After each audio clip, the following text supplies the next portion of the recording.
When 46-year-old Philip Seymour Hoffman was found dead in his New York City apartment over the weekend, the news shocked the world and devastated Hollywood insiders who considered him one of the finest actors of his generation, with only a week of filming left to go in the latest Hunger Games movie.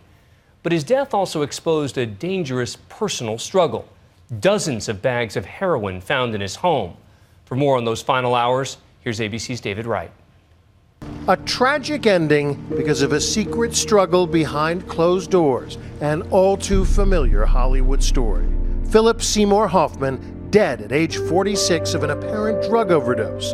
Last seen out with friends Saturday night, writer David Katz went looking for him Sunday morning after he failed to pick up his 3 kids. At 11:15 a.m., Katz found him in the bathroom of his Greenwich Village apartment, a needle stuck in his arm, a baggie of heroin nearby. One of 70 such bags authorities now say they found inside that apartment. Philip Seymour Hoffman didn't live or die like the typical troubled star. He was neither an aging diva like Michael Jackson or Whitney Houston, struggling desperately to rally for one big comeback, nor was he an early flameout like Corey Monteith or River Phoenix or Heath Ledger, shooting comets who did not live long enough to fulfill their early potential. The Oscar goes to Philip Seymour Hoffman and Capote. No, Hoffman won the Best Actor statue, and in his acceptance speech, he seemed so humble, so grounded. My mom's name is Marilyn O'Connor, and she's here tonight. And I'd like, if you see her tonight, to congratulate her, because she brought up 4 kids alone. A gifted actor, some say the most gifted in his generation. He was a person with such scope and breadth that he could play anything. He could make you laugh, he could make you cry, he could terrorize you, he could thrill you, he could make you fall in love with him.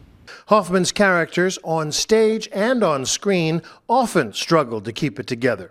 From the high-strung medical student opposite Robin Williams in Patch Adams, this isn't playtime. This is serious business. To the sycophantic butler in The Big Lebowski. That is the key to the city of Pasadena, which Mr. Lebowski received 2 years ago in recognition of his various civic, that's the Los Angeles Chamber of Commerce Business Achiever Award. He often played characters wound so tight they seemed ready to burst. And sometimes they did burst. Can I kiss you? Scotty, Please, can I kiss you on the mouth? No! In Boogie Nights, he was the stagehand nursing a secret crush on a male porn star. I'm a idiot. In Charlie Wilson's War, the aging, overweight CIA agent railing against his button-down Ivy League bosses. Damn it! My loyalty? For 24 years, people have been trying to kill me. People know how. Now, do you think that's because my dad was a Greek soda pop maker, or do you think that's because I'm an American spy? Go f yourself, you f***ing child. That performance earned Hoffman 1 of his 4 Oscar nominations. How was I? His talent widely celebrated. He was an actor's actor, like Meryl Streep, who starred opposite him in Doubt. You've got it in your head that I corrupted this child after giving him wine, and nothing I say will change that. Both of them got Oscar nominations for Doubt. Hoffman also nominated for his role as a cult leader in The Master. I am a writer, a doctor, a nuclear physicist, a theoretical philosopher. But above all, I am a man. But he won for Capote. There is one singular reason I keep coming here. Truman. November 14th, 1959, 3 years ago. Hoffman was at Sundance just a few weeks ago, looking slouchy. But that was his style, not primped or groomed like your typical Hollywood star, but, as the New York Times put it, always rumpled and sleepy looking, like an out-of-work actor. But out of work, Hoffman never has been. At Sundance, he was promoting the upcoming John le Carré movie, A Most Wanted Man. Your choice is between us and nobody. The latest of many Hoffman characters who seem to be battling their inner demons. In Hoffman's own case, addiction was part of the mix. As he told 60 Minutes, his substance abuse problems predated his acting career.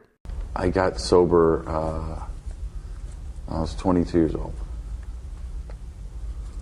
Yeah. So this was drugs or alcohol or both? Yes, all that stuff, yeah. There's anything I can get my hands on. Yeah, I liked it all. Yeah. But, he insisted, he had it under control. Then in 2012, he checked into rehab for 10 days. Not long enough, says the director of one prominent Malibu program. Anytime I have somebody with a 10-day, I know it's going to be a really bad outcome. These 10-day programs, they don't detox you in a way that will keep you sober because you're just using it as a gimmick.